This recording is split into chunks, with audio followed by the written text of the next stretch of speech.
Persistence is king, and I know you're going to hear that a lot. Or don't give up, or don't have fear. But like the way I describe it is, there's days when I'm kind of afraid of heights, and there's days where I feel like my job is to go walk on the edge of a 70-story building and look down and like just swallow it, and get on the train, start working. And it's a you really have to press yourself past your comfort zone to not pay attention to the negative, to focus on where you're getting traction and momentum, and believe in your passion, what you're working on.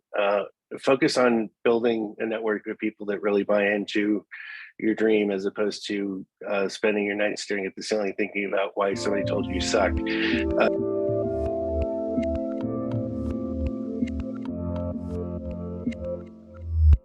Hey everyone, this is Devin Miller here with another episode of The Inventive Journey. I'm your host, Devin Miller, the serial entrepreneur that's grown several startups into 7- and 8-figure businesses, as well as the founder and CEO of Miller IP Law, where he helps startups and small businesses with their patents and trademarks. If you ever need help with yours, just go to strategymeeting.com, grab some time with us to chat. We're always happy to help.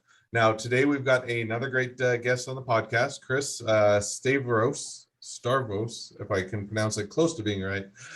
So Chris came out of high school and entered into the .com workforce. So started out as a support tech, then went to project management, did some things on the engineering side. And then after the .com bubble, I'm getting tongue-tied all over the place today. After the .com bubble, worked in the educational system for a while to build software platforms for various college and other services. And then went over to a digital agency to work with the Fortune 100 businesses, and then left that to found an enterprise portal company, and been doing that for the last 15 years. Platform allowed you to share your files and to work or to get some work done on the platform, and he'll grab a lot more detail, I'm sure, on that as we chat. So with that much as introduction, welcome on the podcast, Chris. Hey, Devin, thanks for having me today. I really appreciate it. Hey, my pleasure. Excited to have you on. So I gave the 30-second version of a much longer journey, but tell us how your journey got started coming out of high school and getting into the .com workforce.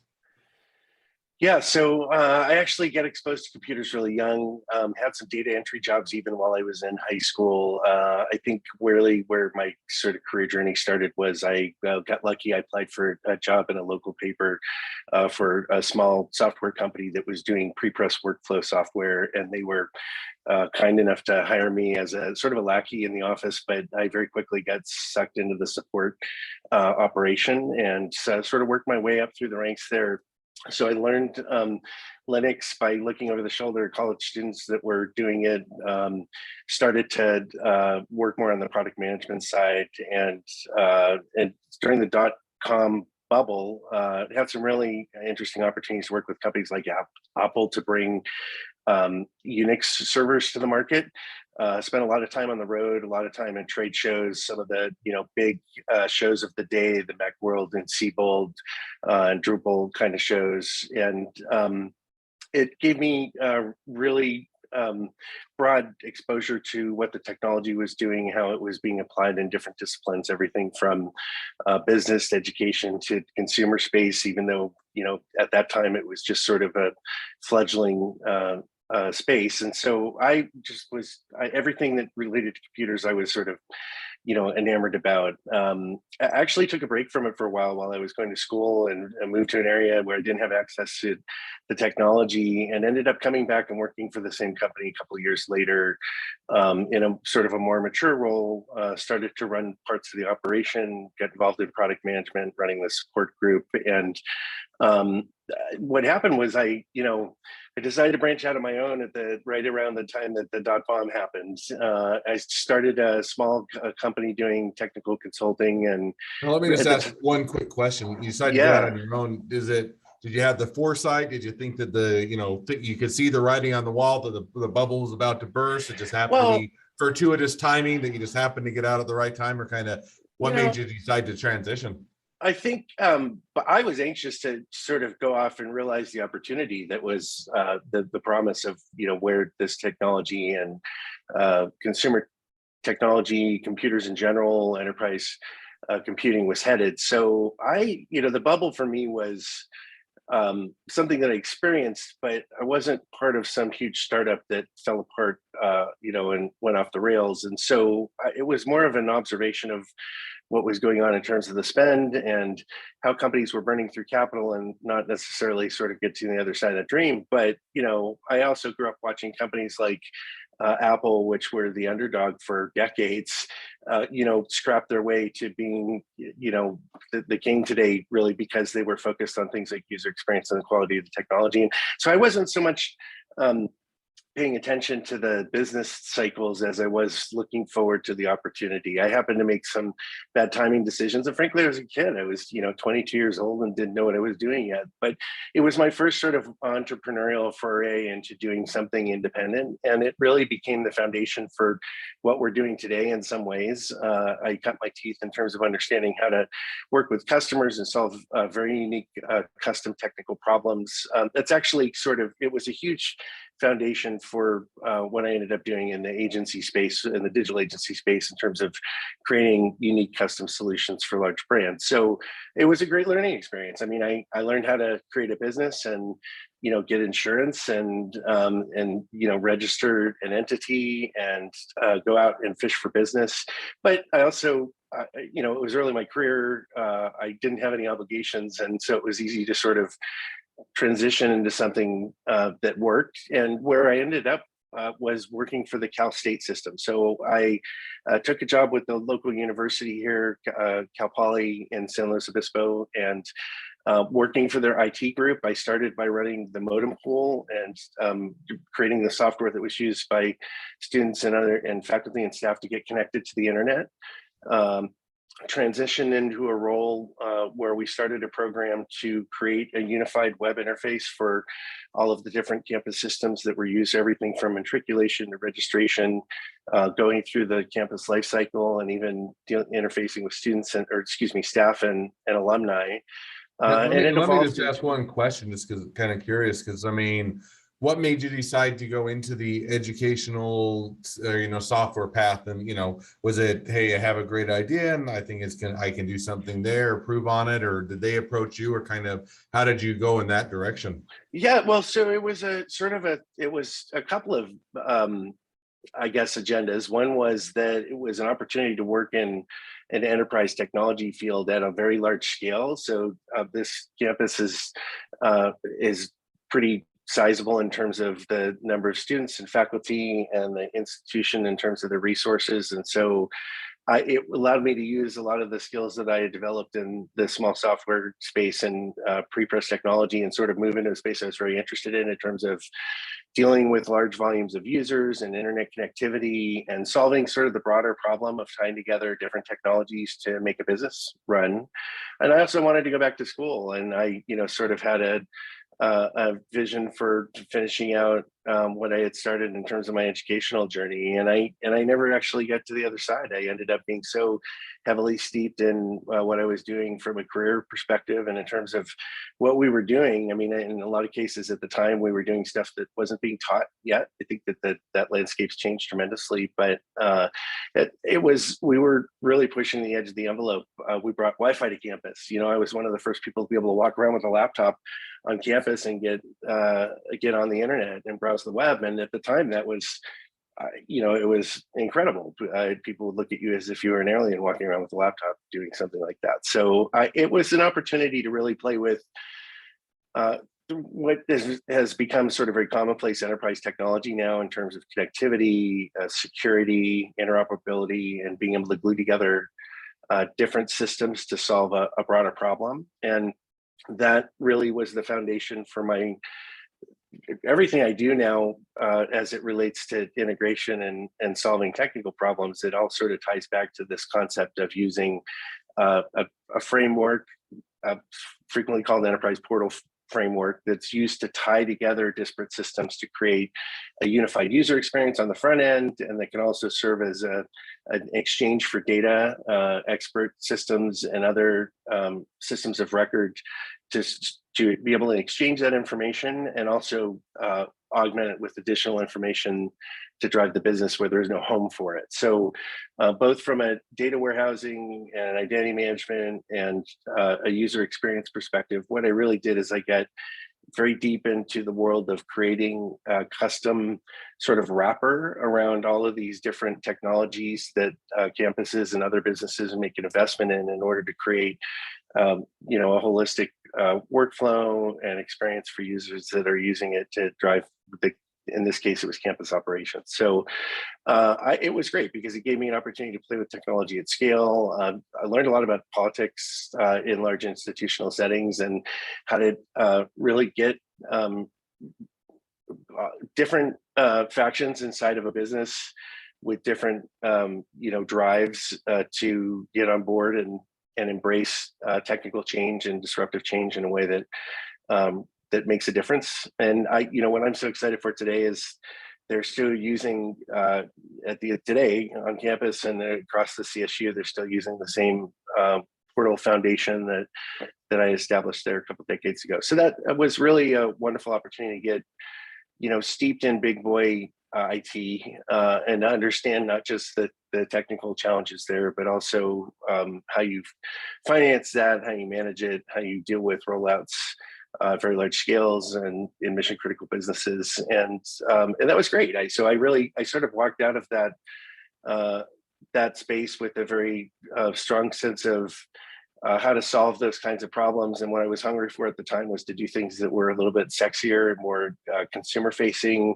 You know, I saw the wonderful things that were happening in terms of web development. This is pre-mobile, pre-smartphone even. And it just so happened that I bumped into an agency that was up and coming here in the area called Level Studios, which has turned out to be a darling in the digital agency space. It's been known by other names these days, Sapient Razorfish, Level, Web Associates, but it's basically a small firm here that was servicing really exceptional brands, building applications for companies like Apple and Cisco and Roxy and Quicksilver and Monster Energy and Aon Hewitt. I mean, it was really, it was an opportunity to be able to build the very cream of the crop in terms of custom applications that drive business, either partner to partner B2B or consumer facing, with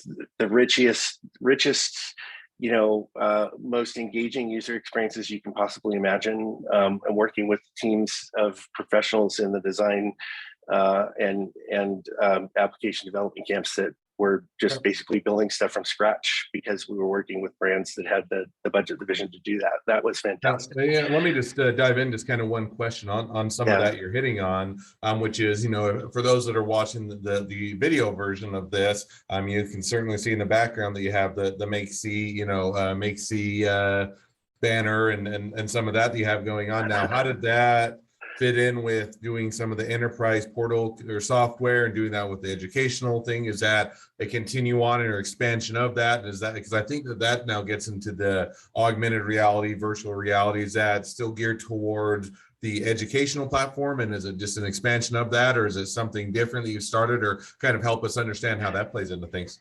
Yeah, so, you know, MakeC has been through its own sort of evolution. I left the digital agency space and started a business that was building and hosting custom applications for these kinds of brands, both back office and consumer facing. But the goal of that company was to serve as a foundation for doing stuff that we were really passionate about and wanted to bring to market as our own IP. And MakeC originated as a place to store evolving intellectual property for makers and 3D creators, as folks especially in the 3D print space and in verticals like education.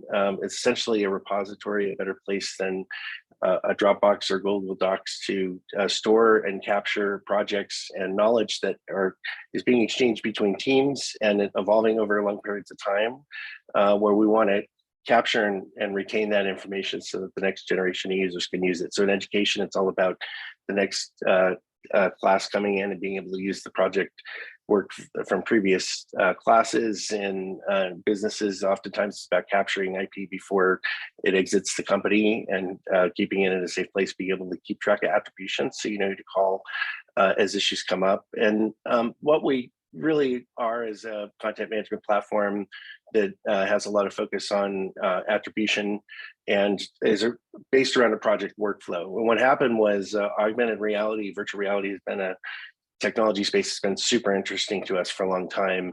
And, a new class of hardware hit the market about 2 years ago now, and APIs for those new classes of hardware to be able to do development and create user experiences that are still today disruptive, next level, very different than what we think of when we kids think of the sort of traditional concept of VR. The ability to mix content with the real world, to be present with other users and share it as if we're there together, to be able to take our audience on a journey to other locations that we can't travel to safely or have access to.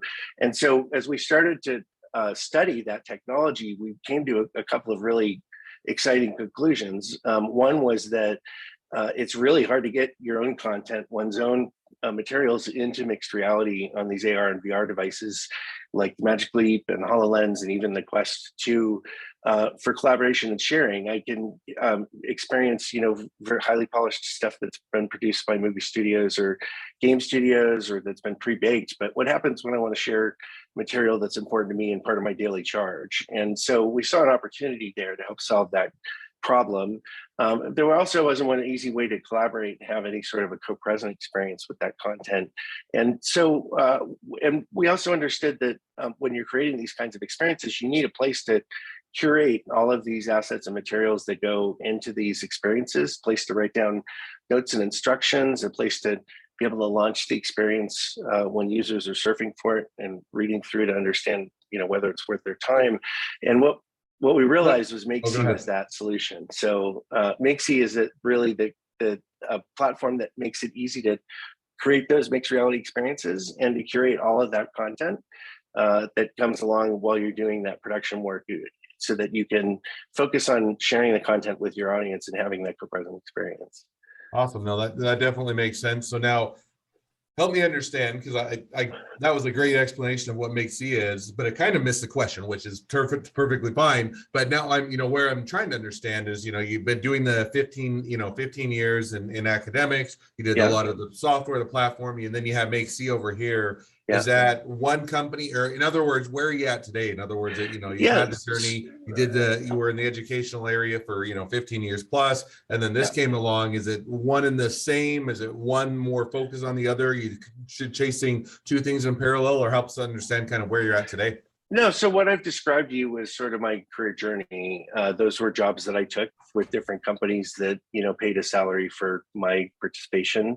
I left the digital agency space and founded the company that is behind MakeC as a brand, a company called Omegabit. And we started MakeC as a platform, as a product of Omegabits about 5 years ago now, focused on that, originally specifically in the 3D design and maker spaces. And that sort of organically included educational institutions as a natural fit, because schools are often using 3D design and maker workflows as part of STEM programs. So MakeC is our core business today. It's the product that we sell into different verticals through channel partners that are using this platform as a vehicle for delivering experience in mixed reality that are relevant to their users. We have a lot of customers in the educational space, as an example, but we're also working in other places like media and events and entertainment and energy sector and elsewhere, where this is a very universal technology. The way I describe it is, to sort of simplify. No, I think that makes sense, but rather than dive quite into the technology, and we do have a different podcast series for that, and definitely love to have you on that. More of a journey of just kind of, it sounds like today, this is the primary focus. In other words, MakeC is real. It is. But what I'll tell you is that everything that I've done up to this point in my career has fed into what we're doing at MakeC. We're working very heavily in education and understanding how to provide solutions in that in that market and that ecosystem that fit and that are cost justified and that are relevant from a STEM and learning perspective is a huge deal. But also my experience in enterprise technology and building software solutions for large fortune-sized companies has given us a lot of insight into how to drive innovation and disruption inside of businesses to allow them to differentiate, to get ahead of the competition, to be more efficient, to do a better job of engaging their customers. And so I and my team, a lot of which I've worked with in some of these previous roles who have joined us as a company today, are part of MakeC and our company that are helping solve this problem now using this new class of technology. So MakeC is my company. I'm the founder. It was seeded out of years and years of learning how to solve these problems using enterprise computing technology. And now with this new class of hardware devices that have come out on the market, we think it's a game changer in terms of what you can do to influence your audience, compel them, help them understand better, do a better job of selling and training and supporting. No, and I definitely get that. Right? And I definitely encourage everybody to check it out more, because I said, I think Sure. that it's certainly a great platform, has a lot of applications, a lot of uses. Unfortunately, we don't have time to go into all of all of the details of the product. And so, but it definitely is insightful as to kind of what brought you up to where you're at today and kind of what things are going on. It's been a natural progression. Yeah, sure, absolutely. So with that, as we start to wrap now towards the end of the podcast, and I said, love to have you back on, and we can dive much more in depth into what you guys are doing today with MakeC and how that company's evolved. But with that, as we jump towards the end of the podcast, I always have two questions that I ask at the end of each episode. So the first question I always ask is, along your journey, what was the worst business decision you ever made, and what'd you learn from it? Oh man, I've made a few, I guess. Worst business decision, and I've probably done it a couple times in my career, has been to try and have a go out of it on my own or with a small team, thinking that we could pull off something spectacular, with little time and resources. So I've learned a lot about how to really understand the hidden costs of doing things and how what it requires to engage others and get them involved and on board in a way that creates real momentum. But I think that's trying to do something grand with in too small a capacity is been a lesson I've learned a couple times in my career, and I've definitely applied it to what we're doing these days at MakeC. No, and I think that, there's a lot of lessons learned, and, figuring that out along the way definitely makes sense, and easy to make that mistake, but a great one to learn from. Second question I always ask is, if you're talking to somebody that's just getting into a startup or a small business, what'd be the one piece of advice you'd give them? Persistence is king, and I know you're going to hear that a lot, or don't give up, or don't have fear. But like the way I describe it is, there's days when I'm kind of afraid of heights, and there's days where I feel like my job is to go walk on the edge of a 70-story building and look down and like just swallow it, and get on the train, start working. And you really have to press yourself past your comfort zone to not pay attention to the negative, to focus on where you're getting traction and momentum, and believe in your passion, what you're working on. Focus on building a network of people that really buy into your dream, as opposed to spending your night staring at the ceiling thinking about why somebody told you suck. Those people don't get it, and they don't matter. So persistence is king. I mean that dearly. I've taught that to my kids, and I hope that that's something that people walk away with. No, and I think that there's a lot of, it's a simple, there's a lot of different ways to say it, but and people that are on the time, and yet there's a lot of truth to it, in the sense that, doing a business, whether and having any level of success or any level of ability to sustain it, is going to require a lot of that persistence, a lot of the time and effort to get into that. And there really isn't a replacement other than just doing it and diving in and being willing to continue to work hard and dedicate yourself towards building something. So I think that's a great piece of advice. We've touched on it a bit, but for people that want to reach out to you, they want to be a customer, they want to be a client, they want to be an investor, they want to be an employee, they want to be your next best friend, any or all of the above, what's the best way to reach out to you, contact you, find out more? Yeah, you can find me on LinkedIn. My name is Chris Stavros. I also could be reached through MakeC.com, MakeSea.com. We'd love to hear from you. There's some great examples on the site of how the technology applies, and we're really eager to see users apply this for their interest and discipline. I mean, the way I would just explain this is, think of us as sort of like YouTube for augmented and virtual reality. We're putting the power of this technology in your hands to tell your story to your audience, and it's about virtually any subject matter, no pun. So the opportunity is yours. We're really excited to see creatives and teachers and influencers and sellers and others take advantage of this to do a better job of engaging their audience and taking them on a journey and helping them understand. And we're here to help participate that. We're really excited to be part of the journey. Awesome. Well, I definitely encourage people to reach out to you on LinkedIn, on the website, or any other way, and check out both the services you can provide and make sure to support you guys. So with that, thank you again for coming on the podcast. It's been a pleasure. Now, for all of you that are listeners, if you have your own journey to tell and you'd like to be a guest on the podcast, feel free to go to inventiveguest.com and apply to be on the show. A couple more things. Make sure to leave us a review, share, click, subscribe. However, you can help us to share this with everyone else out there. So we want to make sure that everybody finds out about all the awesome journeys so they can be supported along their journey. And with that, if you ever need help with your patents, your trademarks, or anything else, feel free to go to strategymeeting.com, apply to, and grab some time with us to chat. We're always here to help. Thank you again, Chris, and wish the next leg of your journey even better than the last. It's a pleasure. Thanks so much for having me. Take care. Absolutely.